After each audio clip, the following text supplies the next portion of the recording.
Sahabat Pijar TV, terima kasih sudah klik video YouTube ini. Kiranya kebenaran firman yang saudara dapatkan menerangi kehidupan saudara. Dan untuk mudah menyaksikan video-video lainnya dan mendapatkan update dengan cepat, gimana caranya? Klik subscribe-nya. Jangan lupa berkat Tuhan jangan disimpan sendiri. Klik tombol share di bawah dan dibagikan video ini ke banyak orang sebanyak-banyaknya yang saudara kenal. Salam terang bagi Indonesia.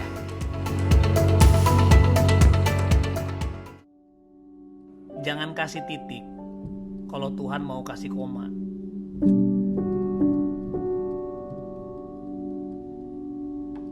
Mungkin Kak Riko tadi sempat bilang, Kak Devi juga mention kalau kayaknya pornografi itu satu hal yang erat dengan cowok-cowok atau laki-laki.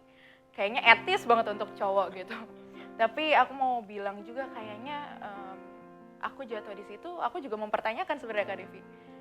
Aku normal nggak sih jatuh di hal itu? Aku normal nggak sih di dunia, maksudnya aku jatuh di hal pornografi ini gitu.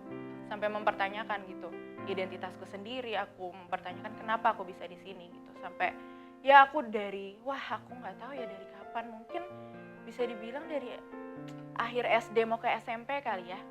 Aku jatuh di dunia pornografi mungkin sampai SMA. Ya lumayan lah, 4 tahun, 5 tahunan. 5 tahunan aku hidup di balik topeng pelayanan, aku hidup di balik topeng orang lihatnya aku rohani gitu, orang lihatnya aku pelayanan dan sebagainya, anak pendeta, ya akhirnya aku ada di dunia itu, di dunia pornografi, jatuhnya di situ sih. Ketika aku ada di dunia pornografi sambil pelayanan pastinya, itu aku sambil pelayanan, aku juga waktu itu zaman SMA juga pelayanan di Roh Kris dan lain hal. Orang-orang kayak ngeliat aku jadi satu teladan ya dalam pelayanan Kak Riko. Orang-orang lihat aku ya melayani lah, main gitar lah, mimpin pujian dan lain hal. Sampai akhirnya aku ngerasa kok orang-orang lihat aku sebagai teladan ya. Tapi di dalam aku ngerasa aku hancur gitu. Aku ngerasa aku rusak ketika orang-orang bisa bangga dengan aku ketika aku nggak bangga sama diriku. Sampai di satu titik aku capek jadi orang lain. Aku capek jadi orang yang kelihatannya baik. Aku capek ada terus di pornografi. Tapi aku nggak tahu harus apa. Oke, jadi orang lain yang seperti apa Tasya boleh? Jadi orang lain, aku jadi pelayan Tuhan yang kesannya melayani Tuhan, deket banget sama Tuhan, kenyataannya kan enggak kan. Orang lihat aku kayaknya, wah ini kayaknya intim banget nih sama Tuhan. Jadi kayak pakai topeng gitu. Pakai topeng, itu yang melelahkan Kak Devi. Menjadi palsu tuh lelah banget. Itu yang melelahkan sampai akhirnya, Tuhan aku pengen banget berubah, tapi aku nggak tahu caranya, I don't know how gitu.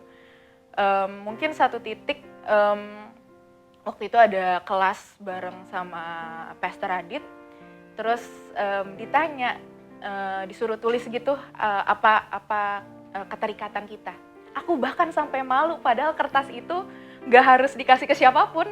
Aku bahkan malu mau nulis, padahal kertas itu cuma untuk aku gitu. Terus Kak Adit bilang, coba pikirin satu orang di mana kamu mau terbuka sama dia. Aku cuma pikirin satu nama yang saat itu aku nggak kenal deket di SMA. Cuma sekedar Roh Kris bareng teman SMA aja, tapi aku pikirin nama dia dan nggak bikin tindakan apa-apa sih sebenarnya. Aku nggak ngomong juga aku pengen terbuka, cuma mikirin doang namanya. Dan terus terbayang mukanya dia juga ya? Saat itu ada di satu kelas bareng aku, tapi ya cuma sekedar nggak ada tindakan, gue pengen terbuka sama lo tuh nggak ada tuh Kak. Terus ya udah aku cuma pikirin gitu doang. Nggak lama dari situ kita waktu itu sempat ada kelas Bible study gitu ya. Aku datang. Sampingku adalah orang yang aku pikirin namanya saat itu. Boleh tahu nggak siapa namanya? Pasti dia bangga banget.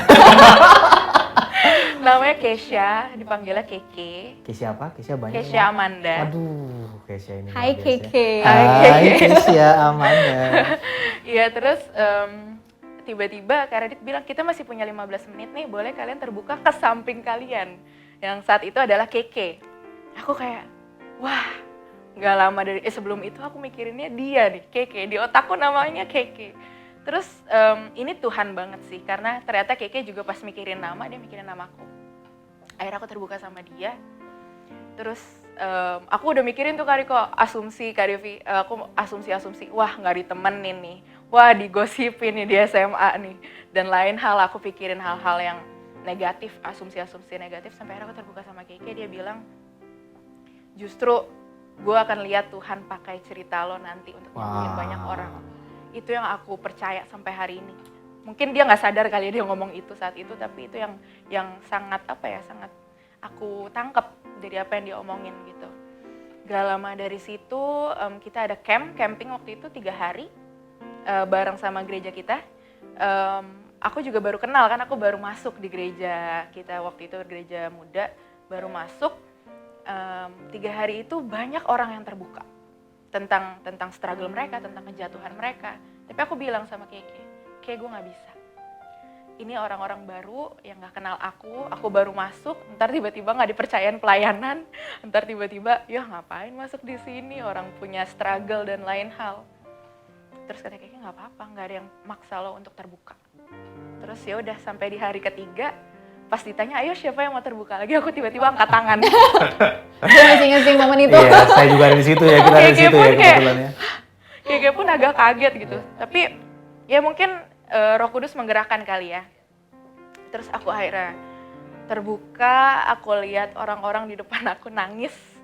Aku nggak tahu, mungkin melihat aku sebagai orang yang kayaknya pelayanannya oke gitu. Kayaknya rohani banget nih orang nih. Tiba-tiba aku terbuka dengan hal-hal yang orang nggak expect, yaitu pornografi kan. Mungkin satu hal yang sangat membuat aku sayang banget sama orang-orang di sekitarku adalah ketika teman-teman disuruh tumpang tangan untuk aku saat itu, yang cewek-cewek nggak ada yang tumpang tangan buat aku. Tumpang kaki, enggak? Enggak dong, enggak ya? Enggak dong. Tapi mereka datang, mereka peluk aku dan Wow. Ini kok menangis sih? Iya, makanya aku ingat momen itu lagi, Des. Dan ketika mereka peluk aku ingat banget di kanan kiriku banyak banget yang bisik. Cewek-cewek bisik bilang, kamu gak sendirian.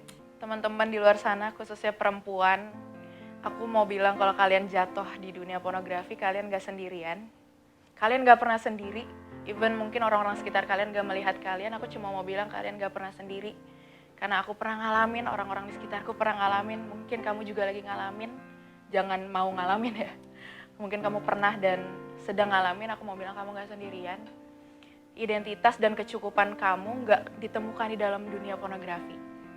Dan mungkin untuk cowok-cowok juga, karena ini bukan, aku gak bilang ini etis untuk cowok-cowok, gak ada dosa yang harus dimaklumi.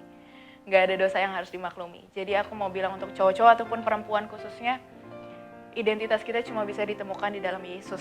Sukacita kita, damai sejahtera, kecukupan itu cuma bisa ditemukan di dalam satu pribadi, yaitu Yesus. Jadi teman-teman mau cari kemanapun, aku mau bilang gak akan ditemukan yang namanya kecukupan. Karena aku udah nyobain yang namanya dunia pornografi dan itu gak mencukupkan aku. Jadi mungkin aku mau encourage teman-teman untuk balik deh ke Tuhan, karena aku yakin Tuhan bukan Tuhan pemarah, Dia bukan Tuhan yang bakal nyabet kamu. Dia bahkan Tuhan yang akan menyambut dan merangkul kamu, meluk kamu. Dan penting juga untuk ada di dunia, di komunitas yang namanya komunitas keluarga Tuhan ya. Itu yang membuat kita juga bisa bertumbuh. Karena itu tempat kita nemuin yang namanya penerimaan, kasih, dan juga kepercayaan. Jadi teman-teman jangan merasa sendiri. Kalau kalian mau cerita, boleh cerita sama aku. Itu aja mungkin Kak Riko, Kak Devi, aku bisa. Kak Riko.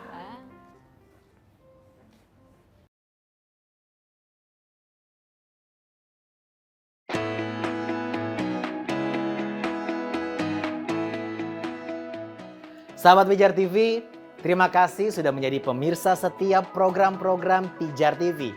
Kami sungguh rindu agar saudara bukan saja diberkati dengan menyaksikan program-program ini, tetapi juga dapat berinteraksi dengan kami untuk berdiskusi dan bahkan didoakan melalui WhatsApp dan telepon yang tertera di layar kaca ini.